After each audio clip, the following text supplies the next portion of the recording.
Hello and welcome to the HistoryNetwork.org podcast. If you'd like to become a patron of the podcast, just pop along to patreon.com/The History Network. The HistoryNetwork.org podcast, Season 30, Episode 7, Days of Valour, Part 2. This episode was written by Murray Darm. Murray is an ancient and medieval military historian from New Zealand, living in Australia. He has written more than 100 articles on various aspects of ancient and medieval military history, as well as other historical topics from all periods, ranging from the history of opera to the runic alphabet and recipients of the Victoria Cross. He is the author of Macedonian Phalangite versus Persian Warrior, Athenian Hoplite versus Spartan Hoplite, and Leuctra 371 BC, all from Osprey Publishing. He is a regular on the Ancient Warfare podcast. The Residency complex at Lucknow was under siege. It had been since late June 1857. It was now October. A small relief force had broken through from Cawnpore, but it was then too weak to enable the combined garrison to break out. The combined garrison now contained fewer than 3,000 men, British soldiers, civilians and some loyal sepoys, more than 1,500 wounded, and around 1,200 women and children.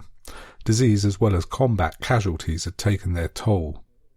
Against them, the rebel sepoys numbered anywhere between 30,000 and 60,000. Help was on the way in the form of a relief column led by Sir Colin Campbell with 3,500 infantry, 600 cavalry and 42 artillery pieces. A naval brigade of 250 men with ship's guns was also journeying to join Campbell. Acts of bravery would be required, and as the relief force progressed, they became almost commonplace.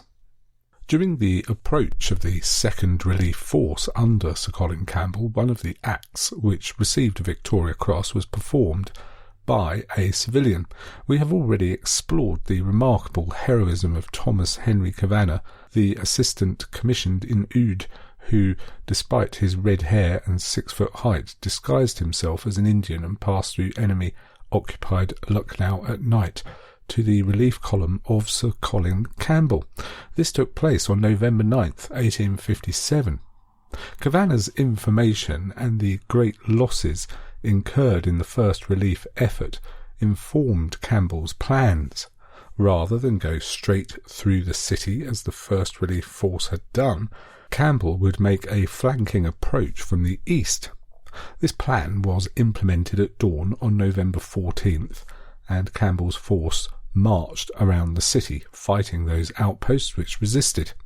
One Victoria Cross was awarded for actions undertaken specifically during this advance. Lieutenant John Watson of the 1st Punjab Cavalry with his squadron came upon a body of enemy cavalry in Lucknow. The enemy commander, called in the citation a fine specimen of the Hindustani Musalman, charged Lieutenant Watson with 6 men and discharged his pistol at short range but missed due to a misfire or other mishap. Lieutenant Watson ran him through and was set upon by the other rebels. He defended himself gallantly, suffering several wounds until several of his own squadron could arrive and rout the enemy cavalry. By the evening of the 15th, Campbell's forces were in a position outside the city, to the east at La Martinière, a boys' school. There they were able to send a semaphore message to the Residency that the main advance would come on the 16th. The 16th of November was a day of valour even in the context of the heroic deeds Lucknow had already seen. 17 separate individuals would be awarded the Victoria Cross for their valiant acts on that day during the final advance of Campbell's relief column. The relief force set off early in the morning, crossing the canal into the city, close to the Gumti River. From there it made its way through the city's narrow streets, reaching a high-walled garden known as the Secundra or Sikandar Bagh. As the column passed to the east of this building, they were fired upon by the rebel sepoys inside. The enclosure was approximately 110 metres square, with loopholes on all sides so the defenders could fire on and attack from any direction. The 2,200 rebel defenders there fired on the advancing column consisting of the 93rd Highlanders and the 4th Punjab Infantry. The Bengal horse artillery was brought up and unlimbered its 6 18-pounders to bombard the eastern side of the building at close range. Within half an hour a breach was made in the south-eastern corner, and the 93rd Highlanders charged in at bayonet point with the cry of "Remember Cawnpore," together with members of the 4th Punjab Infantry. The breach, made in a walled-up doorway, was only large enough to admit one man at a time. 14 men made it in through the breach. They made their way from room to room, reaching the gate in the south-western wall, opening it for more troops to storm in. The gate was simultaneously assaulted from the outside by the remaining troops of the 4th Punjab Infantry and troops of the 53rd and 84th Regiments. More men of the 93rd also entered via the breach, which was enlarged by sappers. A total of 10 Victoria Crosses were awarded for actions at the Secundra Bagh alone. 4 Victoria Crosses were awarded for gallant actions performed there by members of the 93rd Highlanders, Colour Sergeant James Munro, Lance Corporal John Dunlay, Private Peter Grant and Private David Mackay. These awards, as with nearly all of those bestowed for actions on the 16th, were awarded to representatives of the units by election of the other members of the regiment. The original Victoria Cross warrant in 1856 contained a clause, 13, whereby if an entire unit had undertaken an act of unsurpassed bravery where all are equally brave and distinguished, representatives from the unit could be awarded the Victoria Cross by selection. The clause continued that an officer would be selected by the officers, one petty officer or non-commissioned officer would be selected by the petty officers or non-commissioned officers, and 2 seamen or private soldiers or mariners would be selected by the seamen or private soldiers or mariners. Thus we can be sure that there were many more acts of gallantry on the day by members of all the regiments involved. The Gazette entries from December 24th, 1858, where many of the Lucknow Victoria Cross Awards for Campbell's relief were listed, for the 93rd Highlanders, note that the award was elected by the private soldiers of the regiment Dunlay, Grant and Mackay, the non-commissioned officers Sergeant John Peyton, and the officers Captain William Stewart. Dunlay was the first man surviving through the breach in the Secundra Bagh wall. Mackay captured an enemy colour there, and Grant killed 5 enemy soldiers. Peyton's action took place at the Shah Najif. Later on the 16th, Peyton later moved to Australia and was known as the Hero of Lucknow. Munro's award, also for a gallant act performed at the Secundra Bagh, was not elected but awarded separately and gazetted a year later on November 9th, 1860. Stewart's award was for an action on the 16th, but at the later action in taking the mess house. In addition to the Victoria Crosses awarded to members of the 93rd, troops of the 53rd Regiment of Foot were also awarded Victoria Crosses by election for actions at the Secundra Bagh and elsewhere on the 16th. Lieutenant Alfred French led the grenadiers of his regiment into the building and was elected by the officers of the regiment, and privates James Kenny and Charles Irwin were elected by their fellows for their actions in taking the building. The non-commissioned officers of the 53rd elected Sergeant Major Charles Pye for an action on the 17th of November, bringing up ammunition to the regiment engaged heavily near the mess house. Augustus Anson of the 84th Regiment performed the second deed mentioned in his Victoria Cross citation, leading the storming party of his regiment into the Secundra Bag. 2 other Victoria Crosses were awarded for actions at the Secundra Bag. Private John Smith of the 1st Madras European Fusiliers had been one of the first to enter the gate when it was opened and was surrounded by the enemy, but managed to fight his way out. Smith was elected to his award by the private soldiers of his detachment. Sergeant Samuel Hill of the 90th Regiment saved the life of his captain and helped others as well, and was also recognised for gallant conduct throughout the operation. His award was elected by the non-commissioned officers of his regiment. A further 5 Victoria Crosses were awarded to members of the Bengal Horse Artillery for actions undertaken between the 14th and the 22nd of November, although the citation offers no additional information. Members of the Bengal Horse Artillery had done tremendous work in bringing their 6 guns up, unlimbering them and firing on the Secundra Bag at close range and under enemy fire on the 16th, but these actions are not specified in this citation. These Bengal Horse Artillery candidates were also elected by the officers, non-commissioned officers and private soldiers of the battery, so we can be sure that more men of the unit performed gallant deeds throughout the relief. Victoria Crosses were awarded to Lieutenant Hastings Harrington, Rough Rider Edward Jennings, Gunner James Park, Gunner Thomas Laufman, and Gunner Hugh McInnes. Other awards which may or may not have involved specific actions include Major John Guise of the 90th Regiment, who was elected for the award by the officers of his regiment for conspicuous gallantry on the 16th and 17th of November. The defenders at the Secundra Bag were forced back inch by Campbell's troops towards the northwestern wall. They had expected an attack from the opposite direction, from the Residency to the northwest, and so had blocked the doorways there, thus barring their own retreat and escape. With more cries such as "Cawnpore, you bloody murderers," their final position was assaulted by members of the 4th Punjab Infantry and the 93rd Highlanders. No quarter was given, and 2,000 rebels, perhaps as many as 2,200, were killed. The 93rd Regiment suffered 9 officers and 22 soldiers dead and 75 wounded. The 4th Punjab Infantry suffered 3 officers and 69 men killed or wounded.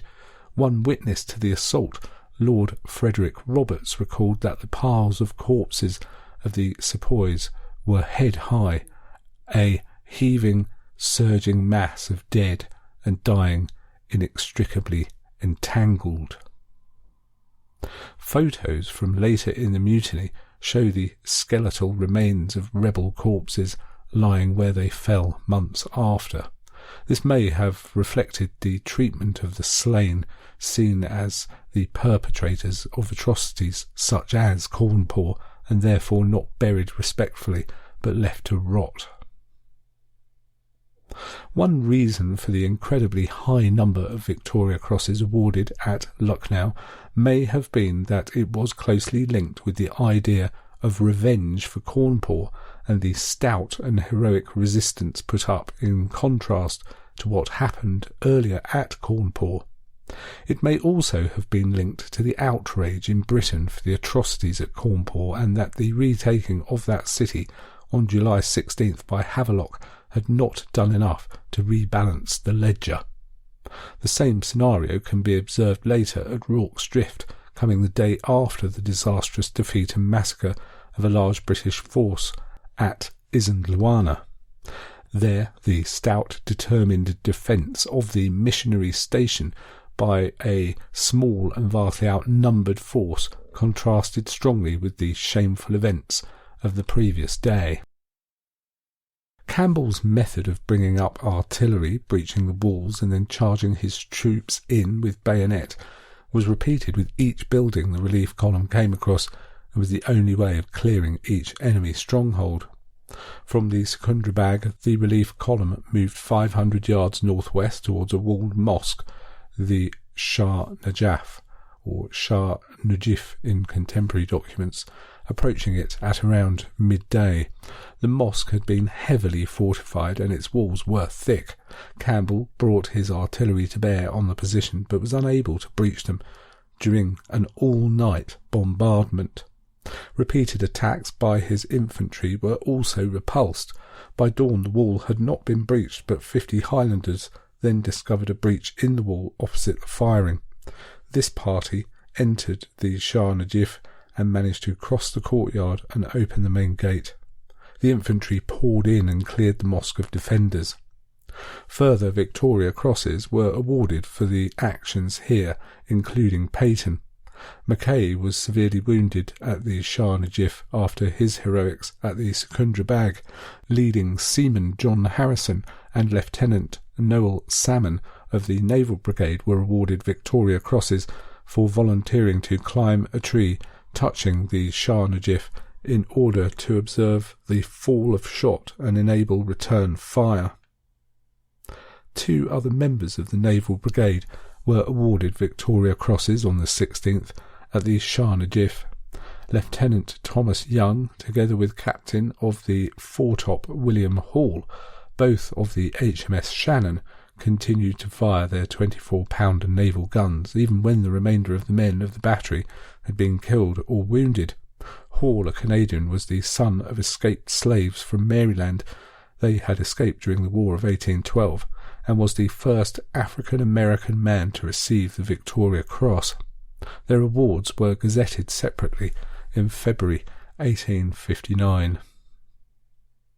On the 17th, Campbell's forces moved on the 2 remaining substantial buildings remaining on their route to the Residency, the mess house and the Moti Mohal. Both of these were walled and fortified with loopholes. The mess house was taken in the first rush, but the Moti Mohal held out.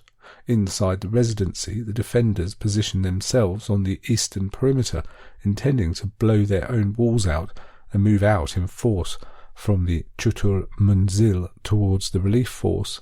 This had been their intention since the Secundrabad fell into Campbell's hands. The Shah Najif was only 400 yards away, and it flew the colours of the 93rd Regiment. Campbell had made the mosque his headquarters as soon as it was secured.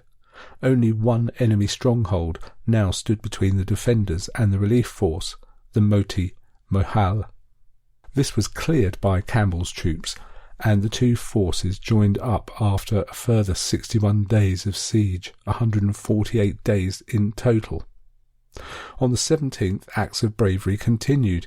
In addition to the actions of Pye at the mess house and the unspecified actions of Guys, Sergeant Hill went out under heavy fire to help 2 wounded men. Private Patrick Graham of the 90th Regiment also brought in a wounded colleague under heavy fire and was elected for the award by his fellow soldiers. On November 18th, Lieutenant Thomas Hackett, together with Private George Monger, both of the 23rd Regiment, rescued a wounded corporal under heavy enemy fire during continuing fighting around the Secundrabad. Outram and Havelock thought that with the newly increased British force they could clear the rebels from Lucknow. Campbell, however, knew that reinforcements for the rebels were on the way and insisted on Lucknow being abandoned. Women and children would be evacuated first, while the artillery continued to assault enemy positions, maintaining pressure on them and giving the impression that an assault was imminent. The evacuation began on November 19th. Screens had been erected to conceal the real purpose of the artillery barrage.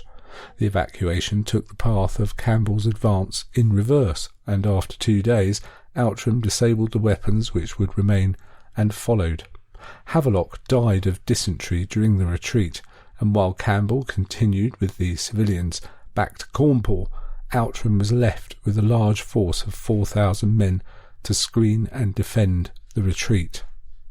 The rebels considered that they had won a great victory against the British, by forcing them out of Lucknow, but they remained disunited and Outram's blocking force remained in place over the winter to prevent the rebels in Lucknow from breaking out.